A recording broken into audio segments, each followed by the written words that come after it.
हम बात करेंगे कि मंदिर में रखा हुआ लोटा जल क्यों इतना महत्वपूर्ण है और उसे किस सही तरीके से उपयोग में लाना चाहिए। साथ ही हम यह भी जानेंगे मंदिर में लोटा किस धातु का होना चाहिए, क्या पीतल, तांबा या स्टील या कुछ और। कई लोग इस बारे में अनजाने में ही गलती कर देते हैं और बाद में उन्हें पछताना पड़ता है। इस वीडियो में हम आपको बताएंगे उन गलतियों से कैसे बचें जो कि इससे नुकसान हो सकता है। मंदिर में एक लोटा जल हमेशा सही तरीके से रखना चाहिए। आप बात करते हैं घर के दीपक की।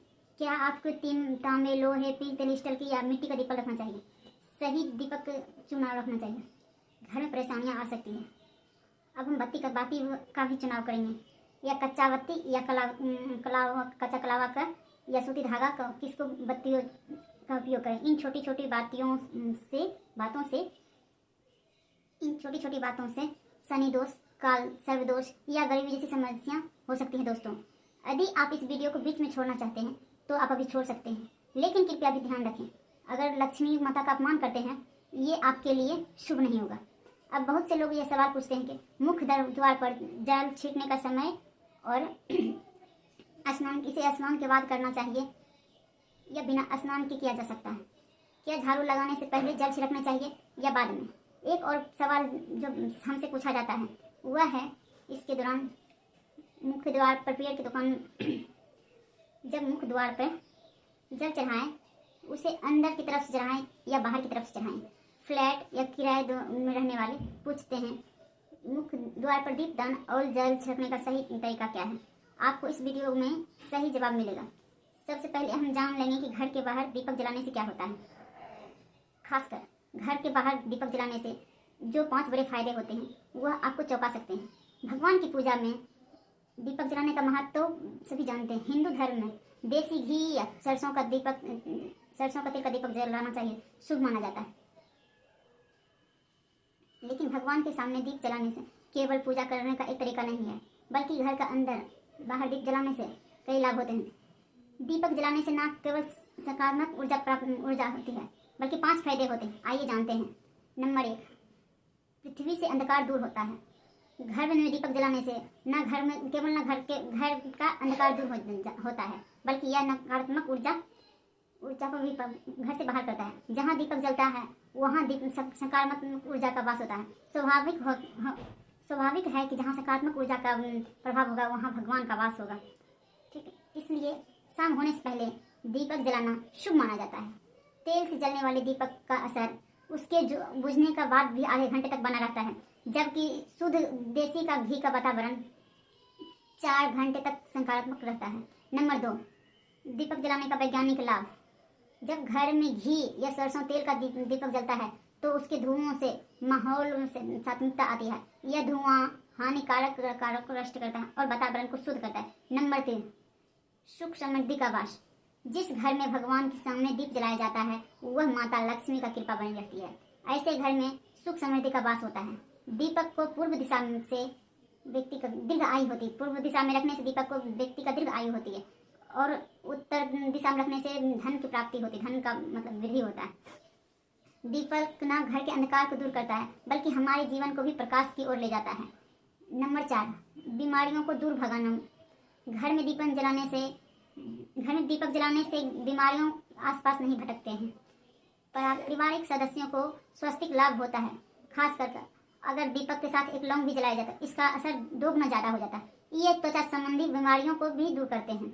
नंबर 5, शुभ शक्तियों को आकर्षित करते हैं। सनातन धर्म के अनुसार जिस घर में सुबह शाम दीप जलाया जाता है वहाँ कभी अंधकार नहीं होता है। ऐसा घर शुभ शक्तियों को आकर्षित करता है। जलता हुआ दीप शुभ शक्तियों का चुंबक की तरह खींचता है, जो घर के लिए अत्यंत लाभदायक है। दोस्तों, अब जानते हैं मुख्य द्वार पर जल छिड़कने का सही तरीका और विधि क्या है। अगर आप मुख्य द्वार पर जल चढ़ाते हैं तो आपको यह ध्यान रखना चाहिए, जल को रात में सोने से पहले एक पात्र में भरकर रखना चाहिए। आप कोई भी पात्र ले सकते हैं, जैसे तांबे, पीतल, स्टील। तांबे अधिक गंगा जल उपलब्ध हो तो उसे थोड़ी मात्रा में डालें और फिर शुद्ध जल से पात्र भरें। अगर जल नहीं है तो केवल शुद्ध जल भी पर्याप्त है, तो इस जल से भरे पात्र को अपने घर की रसोई में रख दें।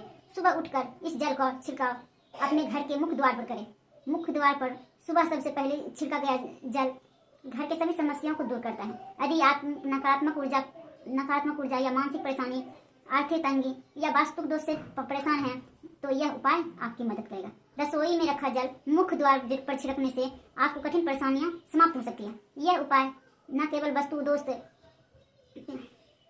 पितृ दोष को समाप्त करता है बल्कि तंत्र मंत्र या बुरी नजर को प्रभाव करता है।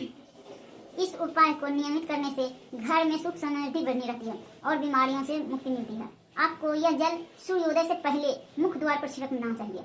अगर सूर्योदय के बाद मुख्य द्वार पर अन्य जल से धोना चाहें तो यह कोई समस्या नहीं, लेकिन यह विशेष जल सूर्योदय से पहले ही छिड़क देना चाहिए। कई लोग पूछते हैं कि यह जल छिड़कने से पहले स्नान करना जरूरी है या बिना स्नान किए भी किया जा सकता है। देखिए, जो जल हम मुख्य द्वार पर छिड़कते हैं वह एक महत्वपूर्ण उपाय है।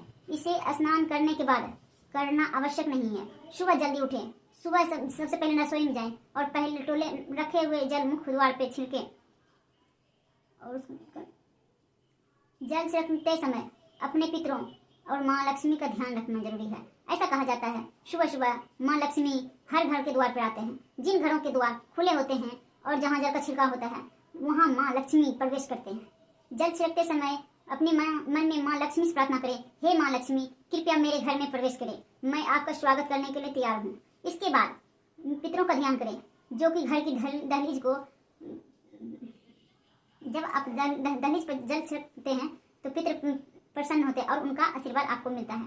स्नान करने की आवश्यकता नहीं है, आप बिना स्नान किए भी यह कार्य कर सकते हैं। अब आपका अगले प्रश्न का है, क्या जल का छिड़काव झाड़ू लगाने के पहले, स्नान करने के पहले करना चाहिए या बाद? तो इसका उत्तर यह है, सुबह उठने के बाद सबसे पहला कार्य जल छिड़काव करना चाहिए। इसके बाद आप झाड़ू लगा सकते हैं। सुबह उठते ही सबसे पहले बिस्तर पर अपने दोनों हथेलियों को देखें और माँ लक्ष्मी का ध्यान करें। यदि आप चाहें तो निम्न मंत्र का उच्चारण कर सकते हैं। क्राग्रवस्ते लक्ष्मियाँ सरस्वती का क्रमय हेतु ब्रह्मा प्रभाते है प्रदर्शन। फिर दोनों हाथ जोड़कर देवी देवताओं को प्रणाम करें। इसके बाद हाथ से धरती को स्पर्श प्रणाम करें और धीरे से आप दाहिना पैर जमीन पर रखें। फिर रसोई में जाकर जल ले और मुख्य द्वार पर छिड़कें। जल छिड़कते समय माँ लक्ष्मी और पितरों का ध्यान अवश्य लगाएं। उसके बाद अपने घर के अंदर लगाकर अपने दिनचर्या जैसे झाड़ू लगाना, स्नान करना। अब कुछ लोगों का यह सवाल होता है, क्या जल छिड़कने के बाद मुख्य द्वार की सफाई की जा सकती है? तो हाँ, आप ऐसा कर सकते हैं।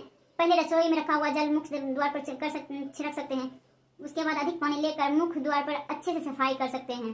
कुछ लोग पूछते हैं, अगर ये फ्लैट या किराए के मकान में रहते हैं तो जल का छिड़काव या दीपदान कहाँ करें? इसका उत्तर यह है, आप जहाँ रहते हैं वहाँ का मुख्य द्वार को, मतलब जिस दरवाजे पर आपका नाम लिखा हो या नेम प्लेट हो, तो वहीं जल छिड़कें और वहीं दीपदान करें। अगर आपके पास एक ही कमरा है तो कमरे के दरवाजे को मुख्य द्वार पे वहीं पर ये उपाय करें। अब अगला सवाल है, क्या पीरियड्स के दौरान मुख्य द्वार पर जल छिड़का जा सकता है और दीपदान किया जा सकता है? जल छिड़कने के लिए पीरियड का कोई असर नहीं होता है, आप जल छिड़क सकते हैं, लेकिन दीपदान कार्तिक पूजा में आता है जो बिना शुद्धता के नहीं किया जा सकता है। इसका मतलब यह है क्या, तो पीरियड समाप्त होने के बाद ही दीपदान करें। इसके अलावा कुछ लोग पूछते हैं, मंदिर में जल रखना जरूरी है और रखा हुआ जल क्या करना चाहिए?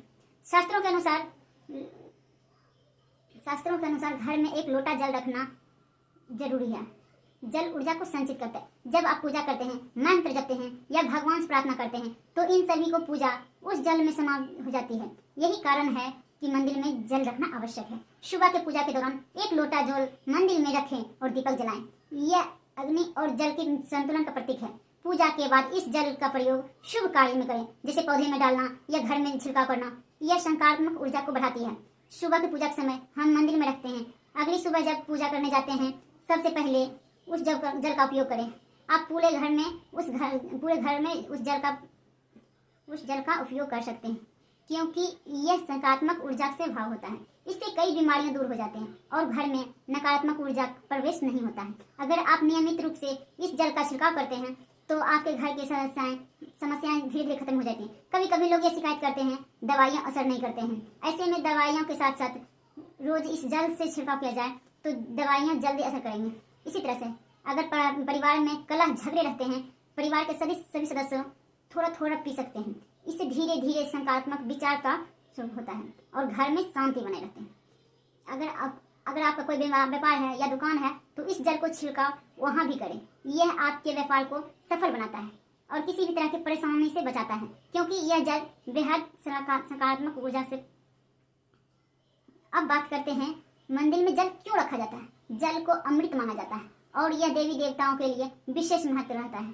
मंदिर में 1 लोटा जल रखना उतना ही आवश्यक है जितना कि आप रोजाना भोजन करते हैं। जब हम भगवान की पूजा करते हैं तो तांबे या पीतल के पात्र में 1 लोटा जल जरूर रखें। यह जल एक सागर की तरह होता है और हमारे जीवन में दुखों को समाप्त करता है। यदि कोई व्यक्ति भगवान को रोजन भोजन नहीं कर सकता है, वह मंदिर में 1 लोटा जल रख सकता है, जिससे उसकी वह पूजा हो सके, ताकि भगवान इसे ग्रहण करे और यह जल रूपी प्रसाद अगले दिन सुबह सब परिवार प्रसाद समझकर ग्रहण करें। याद रखें, मंदिर में रखा जल कभी भी तुलसी में अर्पित नहीं करना चाहिए, क्योंकि यह जल सभी देवी देवताओं ग्रहण करते हैं। हाँ, अगर आपके घर में लड्डू गोपाल या राधा कृष्ण है, अगर 1 लोटा जल उनके लिए अर्पित करते हैं तो अगले दिन यानी कि सुबह के समय वह जल तुलसी में चला सकते हैं। मंदिर में रखा जल अगले दिन यानी कि सुबह अपनी आंखों को धोने में प्रयोग करें। इससे आंखों की रोशनी बढ़ती है और आंखों की बीमारियां दूर होती है। शास्त्रों के अनुसार जो लोग मंदिर में 1 लोटा जल रखते हैं उनके घर में अकाल पड़ जाता है, घर की स्थिति खराब हो जाती है, परिवार में मुसीबत आ जाती है और गरीबी का सामना करना पड़ता है। आप चाहे तो 1 लोटा जल में फूल आदि डालकर रख सकते हैं, जो बहुत शुभ माना जाता है। मंदिर में रखा जल और एक और प्रयोग यह है, इसे घर की रसोई में खाना बनाने में या पीने में प्रयोग कर सकते हैं। लेकिन यह जल तभी इस्तेमाल करें जब आपके घर में सात्विक भोजन बनता है। अगर लहसुन या प्याज बनता होगा तो इस जल का प्रयोग खाना बनाने में ना करें। इस जल को परिवार में सभी सदस्य थोड़ी सभी पी सकते हैं और बचा हुआ जल थोड़ी सी पौधे में डाल सकते हैं। अगर हम सही तरीके से इसका प्रयोग करें तो यह हमारे जीवन की परेशानियों को सुलझा सकते हैं। मंत्रों से अभियंत्रित बहुत शक्तिशाली होता है और हमारे घर में रखा हुआ जल देवताओं का आशीर्वाद होता है, जो कि हमेशा देवताओं के पास होता है। इस जल में सभी नकारात्मक सम्मानित होती है। अगर इसका हम सही प्रयोग करें तो यह हमारे जीवन में सकारात्मक परिवर्तन ला सकता है। मतलब आप जल को पीने, खाने पीने, घर में छिड़काव करने में इस्तेमाल करते हैं तो इससे हमारी समस्याओं को समाधान होता है। अगर कोई भी कार्य नियमित तौर से किया जाता है तो हमें उसका लाभ जरूर मिलता है। कभी कभी करेंगे तो नहीं मिलेगा। अगर नियम बना लेंगे कि हर रोज ये उपाय करना है, उसी जल छिड़काव करना है, घर को हर एक व्यक्ति को थोड़ा पीना है, बचा हुआ जल पौधे में डालना है, दुकान पर छिड़कना है, व्यापारिक स्थान पर छिड़कना है, बच्चों की किताबों और तिजोरी में छिड़काव करना है, तो आपको निश्चित है कि चमत्कार देखने को मिलेगा। इसी तरह से जो रसोई में रखा हुआ जल होता है उसका जल आप अपने मुख्य द्वार पर करें तो इसका लाभ बहुत जल्दी दिखाई देगा। लेकिन इसे रूटीन में शामिल करना होगा और प्रतिदिन नियम से यह कार्य करना होगा, तभी आपको लाभ मिलेगा। कई लोगों को सवाल होते हैं, मंदिर में रखा जल जब हम अगले दिन उठाते हैं उसमें कभी कभी कीड़े मकोड़े पड़ जाते हैं, तो क्या हम उसे ढक सकते हैं? तो हाँ, आप उसे पूजा के बाद ढक सकते हैं। जब अगले दिन उस दिन जल को उठाएंगे तो वह बिल्कुल शुद्ध और शास्त्र होगा, जिससे पाप लगता है। अगर भगवान मंदिर में विश्राम कर रहे हैं तो उस समय घंटी बजाना घोर पाप है। मंदिर बंद होने पर घंटी को रस्सी से बांध दिया जाता है ताकि वह ना बजे। घंटी बजाने का सबसे शुभ समय सुबह 4 बजे से लेकर 11 बजे तक होता है। यह समय अत्यंत मंगलकारी होता है। इसके अलावा शाम 6 बजे से रात 11 बजे तक घंटी बजा सकती है। रात 12 बजे के बाद मंदिर का पट बंद किए जाते हैं और देवी देवता विश्राम करते हैं। इस समय घंटी बजाना पुण्य का बाद पाप कर सकते हैं। दोस्तों, आज की जानकारी आपको कैसे लगे कृपया कमेंट करके जरूर बताएं। अगर आप माता लक्ष्मी की सम्मान करते हैं तो एक लाइक जरूर करें और हमारे चैनल हीना नयन राज को कमेंट में जय माता लक्ष्मी जरूर लिखें। धन्यवाद।